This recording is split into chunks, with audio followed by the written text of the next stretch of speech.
तं सदाशिवं नमामि हे उमापति जय अनंत नमोस्तुते नमोस्तुते। लंकेश, आप अपनी कथा में मुझे बता रहे थे कि समस्त संसार में अनुशासनहीनता चरम पर पहुंचने के कारण ही ऋषि दुर्वासा का जन्म हुआ, जो संसार में पुनः अनुशासन लाने वाले थे।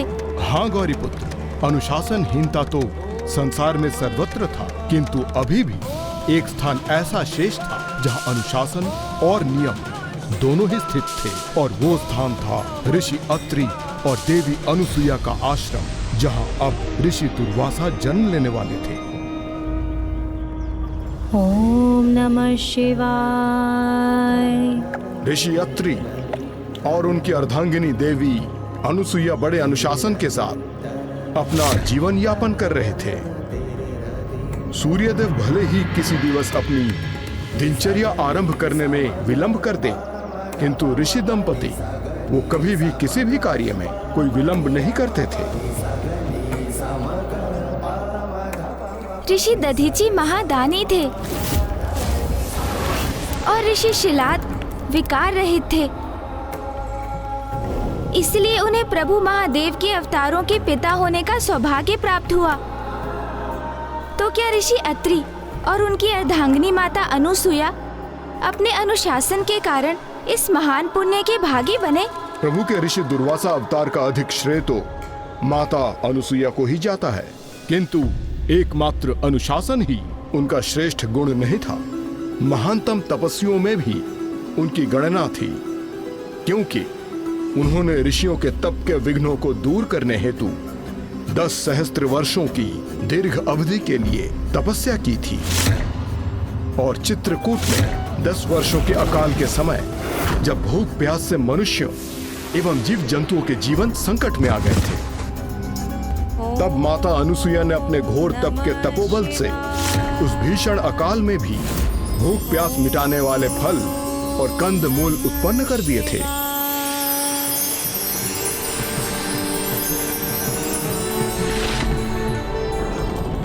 उनके द्वारा उत्पन्न फलों से ही चित्रकूट नष्ट होने से रक्षित हुआ। अद्भुत! तो लंकेश, क्या यही कारण था कि प्रभु महादेव ने उनके पुत्र के रूप में अपना अगला अवतार लिया? नहीं गौरीपुत्र, ये तो उनकी महानता का आरंभ मात्र था। उनका सर्वश्रेष्ठ गुण था उनके द्वारा एक निष्ठा से पतिव्रत धर्म का पालन करना, जिसके कारण वो मात्र महादेव के अवतार की ही नहीं, अपितु ब्रह्मदेव एवं श्री हरि नारायण के अवतारों की माता बनी। इतना ही नहीं, तीनों त्रिदेवियां उनके समक्ष पराजय स्वीकार करने पर विवश भी हुई थी।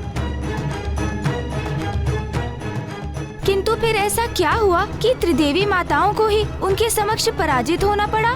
बताता हूँ गौरीपुत्र, किंतु आपके संज्ञान के लिए ये भी महत्वपूर्ण है कि ये कथा मात्र ऋषि दुर्वासा के जन्म से ही नहीं जुड़ी, अपितु इस कथा का संबंध तो दत्तात्रेय एवं चंद्रमा के जन्म से भी है। तो फिर शीघ्र बताइए कि आगे क्या हुआ था? त्रिदेवी माताओं को माता अनुसुईया के समक्ष क्यों और कैसे विवश होना पड़ा था? एक ऐसी स्पर्धा में जिसके उत्प्रेरक देवर्षि नारद थे। देवर्षि नारद? हाँ गौरीपुत्र, चित्रकूट में माता अनुसुईया के चमत्कार के उपरांत उनकी ख्याति तीनों लोकों में गूंज उठी थी। इसलिए देवर्षि नारद उनके दर्शन करने ऋषि अत्रि के आश्रम पहुंच गए, और जब वो वहां से लौटे तो माता अनुसुईया के धर्मपरायणता से इतने प्रभावित थे कि उनका ही नाम और उनका ही गुणगान था उनकी जिह्वा पर, किंतु उन्हें यह ज्ञात नहीं था कि उनके द्वारा माता अनुसुईया का निरंतर गुणगान उनके और त्रिदेवियों के मध्य एक गहरा भेद उत्पन्न करने वाला था। नारायण नारायण। प्रणाम माते। कल्याण है देवर्षि। आप तीनों भूलोक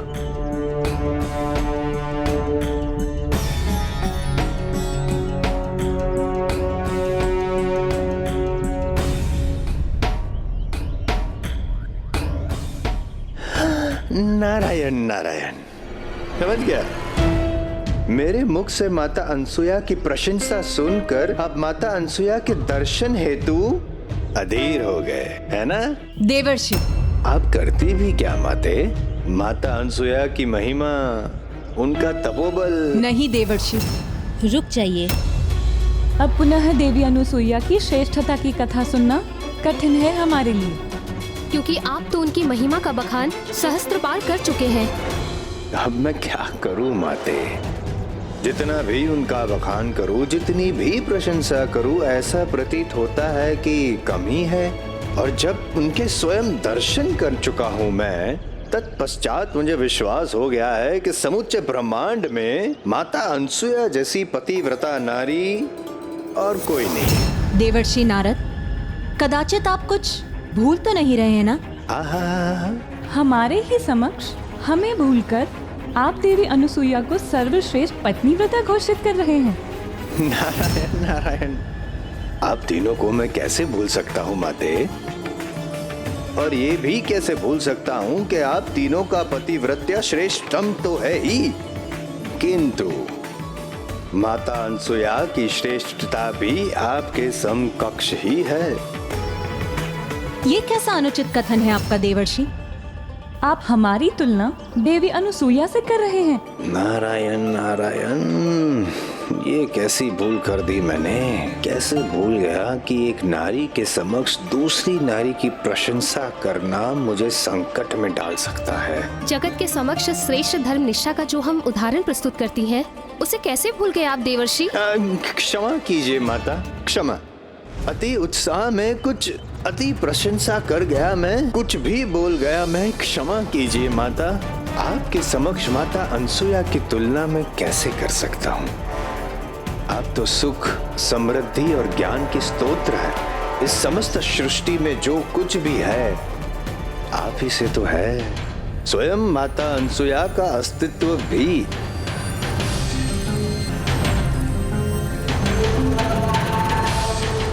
देवर्षि नारद ने तो अपना पक्ष अत्यंत शीघ्र परिवर्तित कर लिया। माता अनुसुईया की प्रशंसा करते करते वो त्रिदेवी माताओं की प्रशंसा भी करने लगे। प्रशंसा तो उनके मुख में थी, किंतु उनके मन में तो एक योजना उपज रही थी। योजना? देवर्षि नारद कैसी योजना रच रहे थे लंकेश? अपने मत को प्रमाणित करने हेतु भांति भांति की योजनाओं को गढ़ना ही देवर्षि का परम कौशल है गौरीपुत्र। उन्हें तो विश्वास था कि माता अनुसुईया सर्वश्रेष्ठ पतिव्रता नारी थी, त्रिदेवियों के समकक्ष थीं, किंतु अपना ये मत त्रिदेवियों से स्वीकार कराने हेतु वो त्रिदेवियों को ही एक विचित्र परीक्षा में डालने की योजना गढ़ रहे थे, जिसके अनुसार कुछ ही दिवसों के उपरांत एक एक कर वो लौह के चने लेकर त्रिदेवियों के समक्ष प्रस्तुत हुए। लौह के चने? किंतु क्यों लंकेश?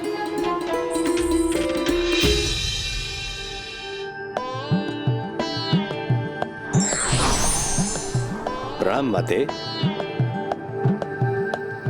नारायण नारायण। माते, अनेक दिवसों से आपके हाथों के स्वादिष्ट पकवान का आनंद प्राप्त नहीं हुआ। क्योंकि बहुत दिवसों के उपरांत ही आपको इस माता का स्मरण हुआ है देवर्षि नारद। इन दिवसों तो आप मात्र देवी अनुसुईया के ही गुणगान में व्यस्त रहते हैं। ना ना ना ना, नारायण नारायण, ऐसा कुछ नहीं है माते, ऐसा कुछ नहीं है। सत्य तो ये है माँ कि भूख लगते ही आपका सर्वाधिक प्रिय पुत्र आपके पास, अर्थात संसार में अपनी सर्वाधिक प्रिय माता के पास चला आया। ये चने हैं, यदि आप इसे उबाल दें। अवश्य देवर्षि। किंतु किसी भी दिव्य शक्ति का प्रयोग किए बिना। माते, आप चने उबाल के रखिए, मैं संध्या वंदन करके आता हूँ। नारायण नारायण।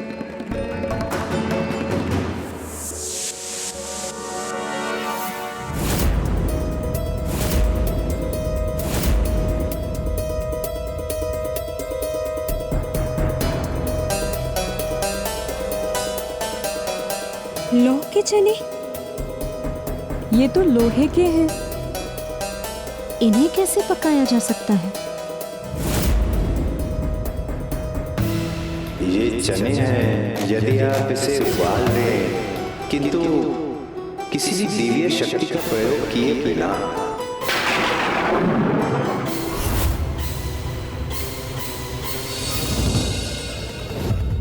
देवर्षि नारद ने बड़ी ही चतुराई का प्रदर्शन किया ना लंकेश। तीनों माताओं को अपनी सर्वाधिक प्रिय माता कहा और तीनों को ही लौह के चने उबालने के लिए दे आए। ये चतुराई नहीं थी गौरी पुत्र, अपितु कुछ अधिक ही चतुर बनने का प्रयास था उनका। नारायण नारायण कहकर जिन नारायण का वो स्मरण सदैव करते हैं, कदाचित उन्हीं से ये गुण प्राप्त किया होगा उन्होंने। फिर क्या हुआ लंकेश? फिर देवी पार्वती वो देवी सरस्वती, आपके पुत्र ने तो मुझे दुविधा में ही डाल दिया है। उन्होंने मुझसे कहा कि उन्हें भूख लगी है और मैं उनकी सर्वाधिक प्रिय माता हूँ और उनके भोजन हेतु उनके लिए ये चने उबाल दूं। अच्छा, देवर्षि ने तो मुझे भी सर्वाधिक प्रिय माता पुकार कर लोहे के चने थमा गए।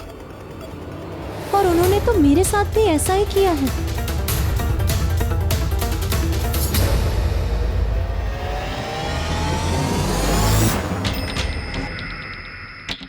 कदाचित सत्य तो ये है कि हम तीनों को उन्होंने कहा अवश्य, किंतु हम तीनों में से कोई भी उनकी सर्वाधिक प्रिय माता है नहीं।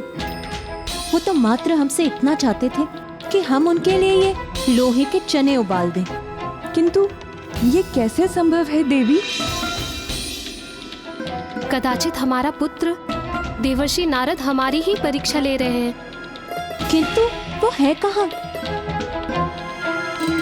हमें तो वो केवल मुख से ही माता सर्वाधिक प्रिय माता पुकारते हैं, किंतु जिन्हें वो अपने मन से वास्तव में सर्वाधिक प्रिय माता समझते हैं और जिनके गुणगान गाते वो थकते नहीं, उन्हीं के पास गए होंगे देवर्षि नारद। अर्थात वो देवी अनुसुईया के पास गए हैं।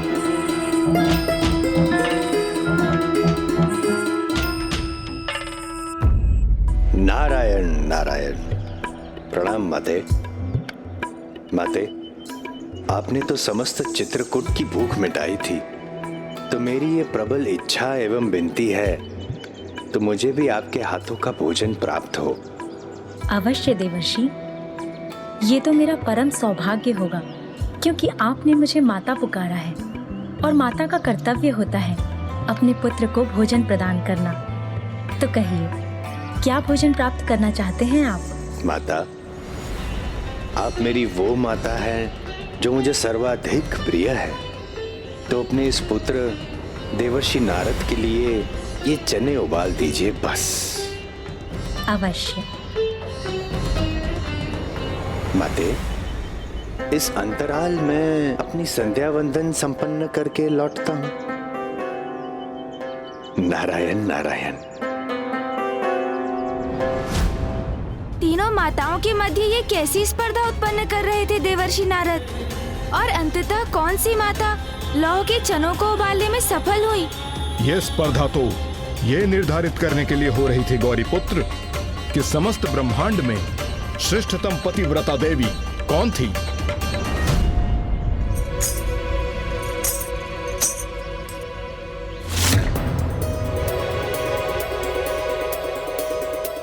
आप तो संध्या वंदन करने गए थे ना देवर्षि नारद?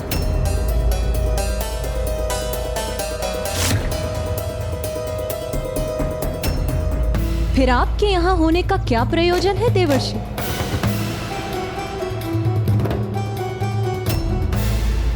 वो भी आपके सर्वाधिक प्रिय माता देवी अनुसुईया के आश्रम के निकट।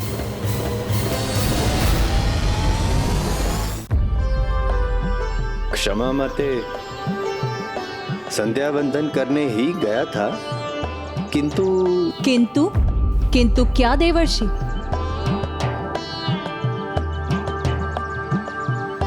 किंतु संध्या वंदन के पूर्व, संध्या वंदन के पश्चात, मध्य में विश्राम हेतु रुक गया था मैं। और आपके विश्राम का स्थान था देवी अनुसुईया का आश्रम।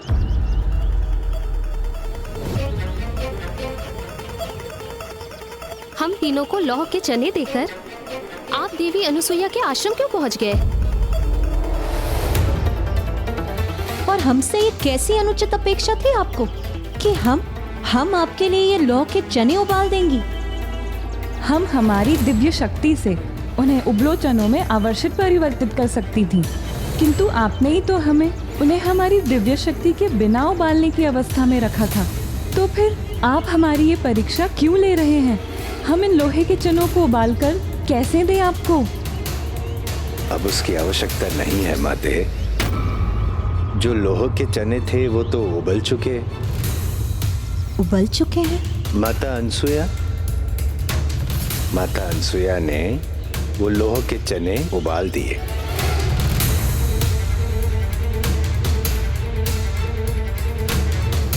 ये कैसे संभव है? हमारे साथ परिहास कर रहे हैं आप? बिना किसी चमत्कार, बिना किसी दिव्य शक्ति के उन लौह के चनों को कोई कैसे उबाल सकता है? पतिव्रता की धर्म की शक्ति से माते। कहीं इनका क्रोध जागृत हो गया तो मेरी इस परीक्षा में मैं ही विफल ना हो जाऊं। मैंने कहा था ना कि आप तीनों के समान माता अनसुया भी पतिव्रता देवी ही है।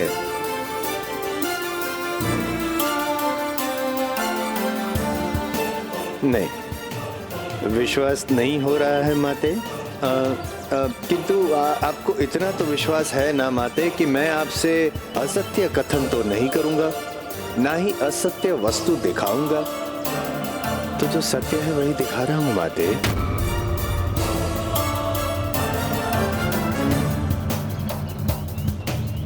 ये चने देखिए माते, जो चने लोह के थे वो अब कोमल हो गए हैं।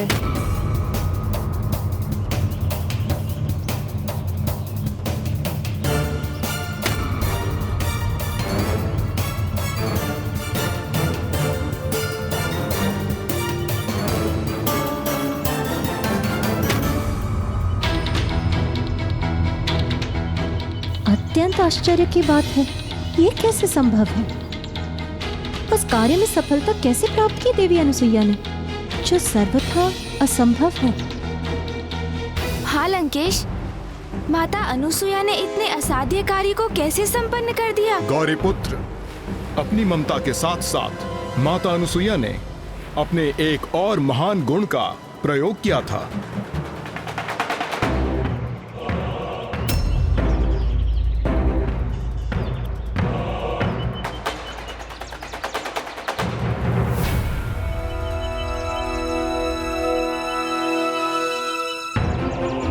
माता अनसुया इन लोह के चनों को देखकर अवश्य स्तब्ध रह जाएगी।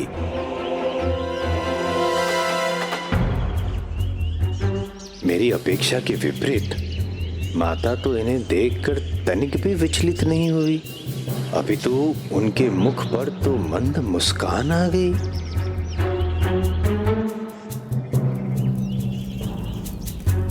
स्वामी,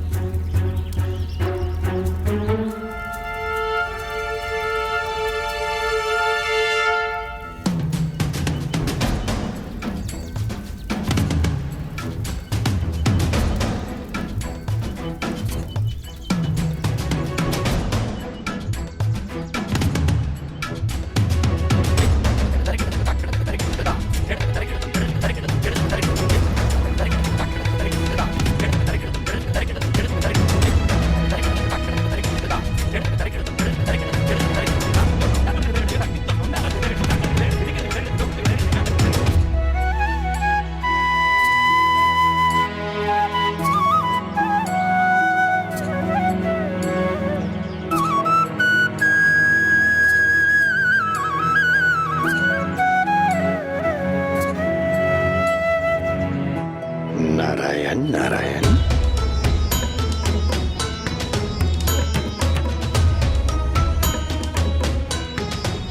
माता के पतिव्रता होने का ये प्रथम एवं अत्यंत उत्तम उदाहरण है। अपने स्वामी के आने के पूर्व ही उनको उनके आने का आभास हो गया। और उतना ही नहीं, गृह प्रवेश करने से पूर्व ही माता स्वयं जल का पात्र लेकर उनके चरण धोने के लिए प्रस्तुत हो गई। नारायण नारायण। लीजिए स्वामी, जल ग्रहण कीजिए।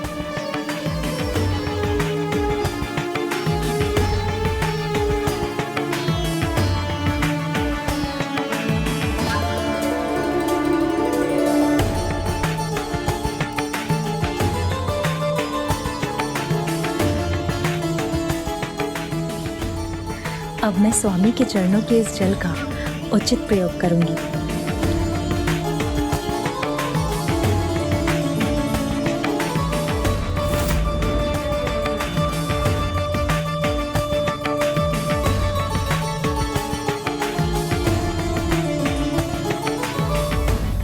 हे प्रभु, इस पतिव्रता की लाज रखिएगा,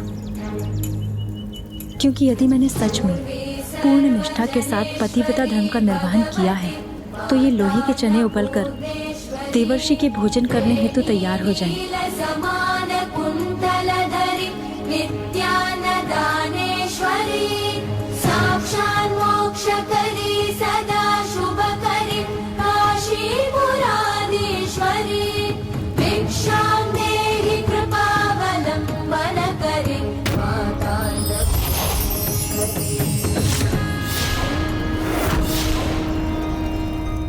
मुझे शीघ्र अपना संध्या वंदन पूर्ण कर इन दिव्य चनों का आहार करने के लिए लौटना चाहिए।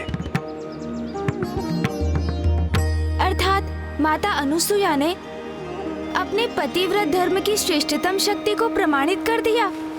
किंतु त्रिदेवियां तो अभी भी इसका विश्वास करने के लिए तैयार नहीं थी और इसी कारण वो एक बहुत बड़ी असफलता का सामना करने जा रही थी और इसमें भी देवर्षि नारद की चतुराई का ही योगदान था।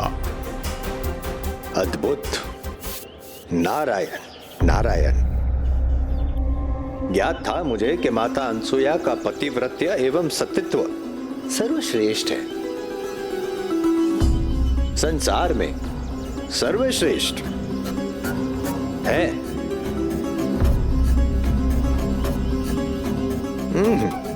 ये लोग चने थे, अब कोमल चने हैं। अति स्वादिष्ट, अति उत्तम, आनंददायक।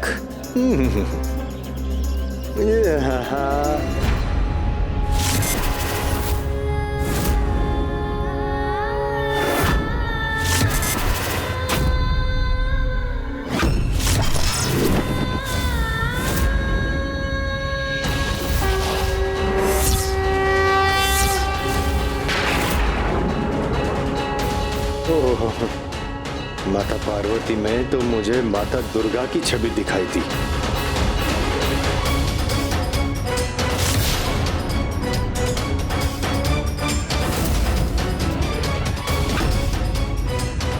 नारायण नारायण। इतना प्रसन्न होने की क्या आवश्यकता थी मुझे। अब तीनों माताएं एक साथ मुझसे रुष्ट हो गई है। इनके क्रोध का भागी बना तो मेरी रक्षा कोई नहीं कर सकेगा। इसीलिए प्रसन्न होने के स्थान पर मुझे शीघ्र अपनी सुरक्षा का कोई उपाय सोचना होगा। सोचो देवर्षि नारद, शीघ्र सोचो।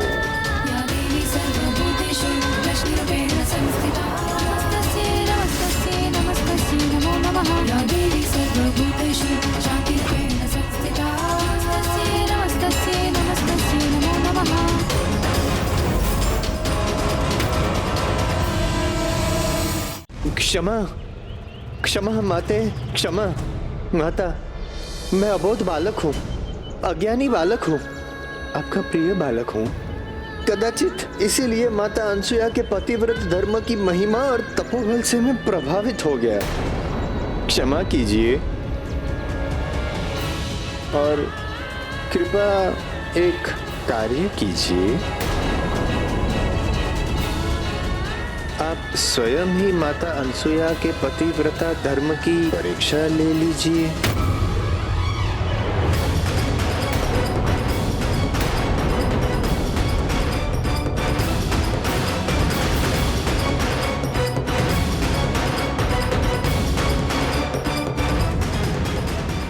मुझे ज्ञात है माते कि आप देवियां मेरा विश्वास करने में असमर्थ हैं,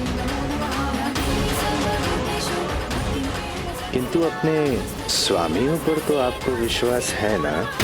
क्यों ना आप उनसे ही कहे कि वे माता अनसुया की पतिव्रता होने की परीक्षा ले लें।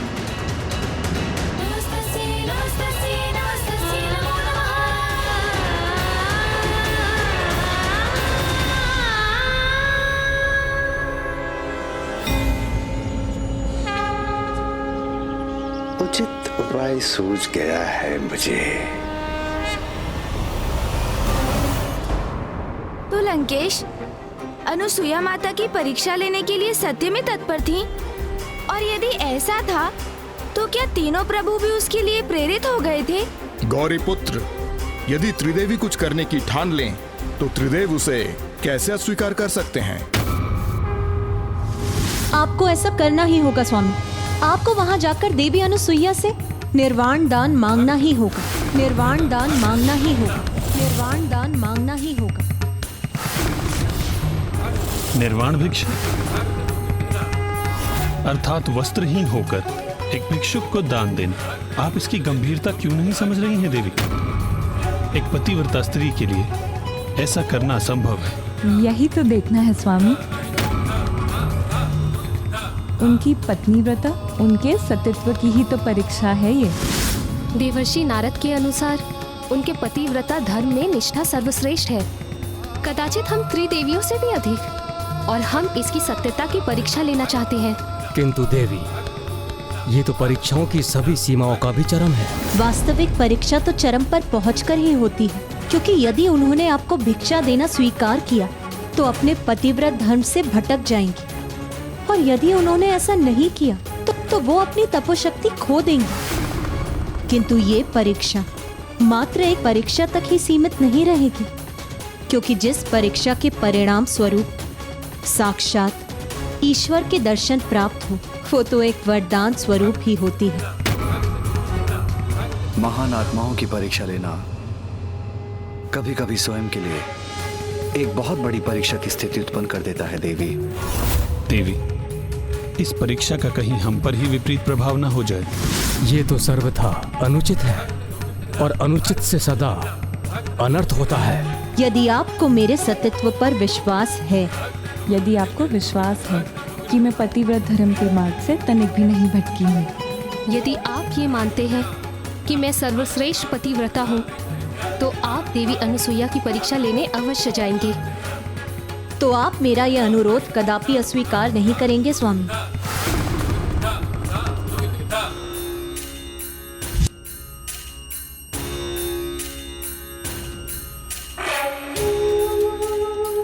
देवी, मेरी दृष्टि में आप सदैव सर्वश्रेष्ठ थी, और सदा सर्वश्रेष्ठ ही रहेंगी आप। आपकी श्रेष्ठता पर मुझे तनिक भी संदेह नहीं है देवी, इसलिए आपका यह निवेदन मैं अवश्य स्वीकार करूंगा।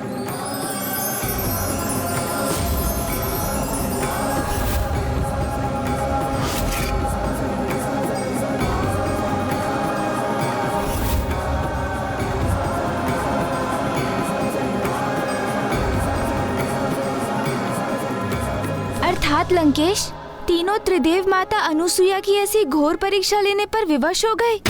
हाँ गौरी पुत्र, अन्य कोई विकल्प ही नहीं था उनके समक्ष। शीघ्र ही उन्हें देवी अनुसुईया की परीक्षा लेने के लिए प्रस्थान करना था। इस परीक्षा के अत्यंत प्रभावी परिणाम तो होने ही वाले थे, और साथ में त्रिदेवियां भी देवी अनुसुईया के समक्ष असहाय अवस्था में प्रकट होने वाली थीं।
भिक्षाम देहि।